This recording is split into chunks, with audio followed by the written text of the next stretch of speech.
Okay, now we're going to do a two-part question. You ready?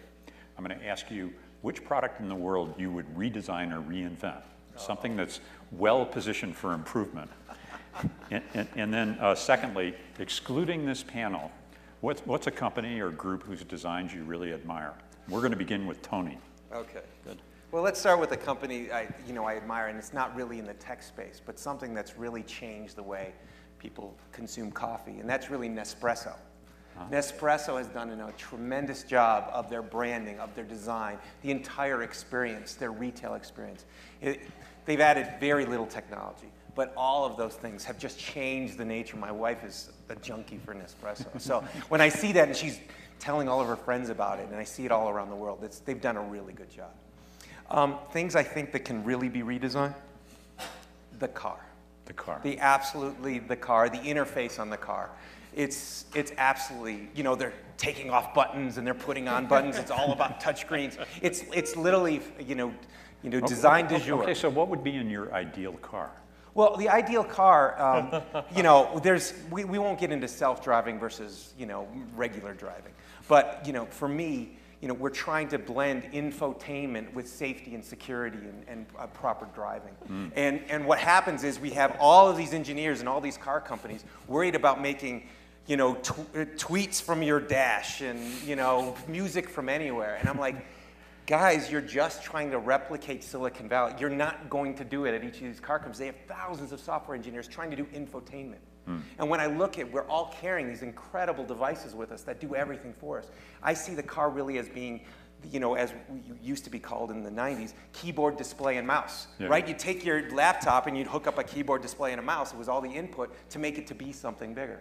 We have the computers in our pockets. We have all the connectivity. Right. What we need is all the inputs and the outputs of the car to blend that experience that we take with us personally into the car experience.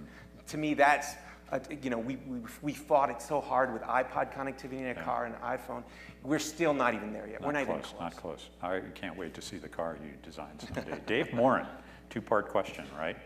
The product that's best positioned for reinvention and the company you admire.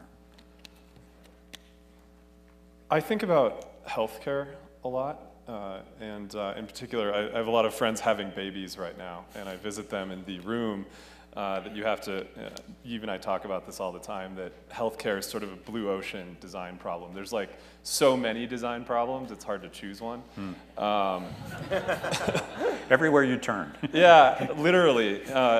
Most hospital rooms are these cold, industrial, deeply unemotional experiences, yet the experiences that you have in them are the most emotional, most human experiences. And so, to me, I'm not an expert in this realm. I think about it because I'm the black sheep in my family that didn't end up in medicine. My entire family, everyone, is doctors, and so I end up in these conversations about medicine and health. And so, I think that there's something missing from the way we're looking at design in that realm.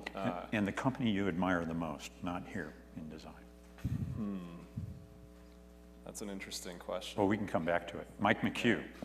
Well, let's see. I mean, I think a company that just comes to mind as a great company, I think is really doing some great design work, is Virgin America.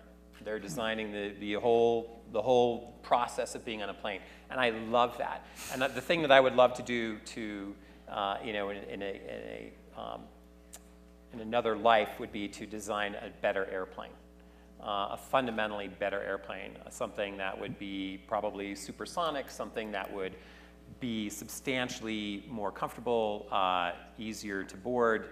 I think there's just so much. It's incredible how much innovation happened in, 40, 50 years, and it just stopped. And planes really haven't gotten any better in, 30 years. I mean, they've gotten marginally better, but there's been no breakthrough, nothing major. So I would do that. Okay. My turn? Yeah. All right, so, car companies I truly admire. Herman Miller is an incredible company. Before we think that Apple is the only kind of, or the best representation today of American design in some ways. You know, Apple certainly has this role, but historically, Herman Miller has been there, you know, all the way through, since the 40s and the 50s, and doing extraordinary things with incredible designers. So I feel incredibly fortunate that I'm able to work with them. And when it comes to, and I think that we'll probably talk about that, but when it comes to how you manage design and do it for like 70 years in a row, and you keep coming out with the best products in the market, I think they're incredible. As far as well, one little thing about Nespresso. So when we moved into our new office 6 weeks ago, we got an Nespresso machine and a whole bunch of capsules. And after a day and a half, all the capsules were gone. And I was like, I don't even drink coffee. I'm like, what's going on? My team consumed 600 capsules in a day and a half. It's amazing. It's an amazing product. It's like great business, no doubt. So as far as the things that drive me crazy or that need really to be rethought from a design standpoint, certainly the car. The car essentially is where technology was in the 90s. Certainly healthcare.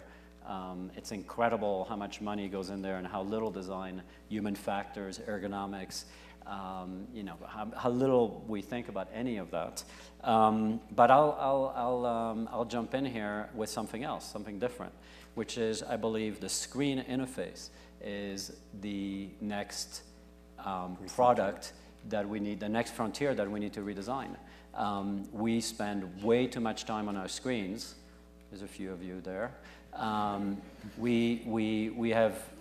We're glued to this glowing thing in front of us, and it's actually becoming a problem. So I'm interested in how we go beyond the screen. Beyond the screen.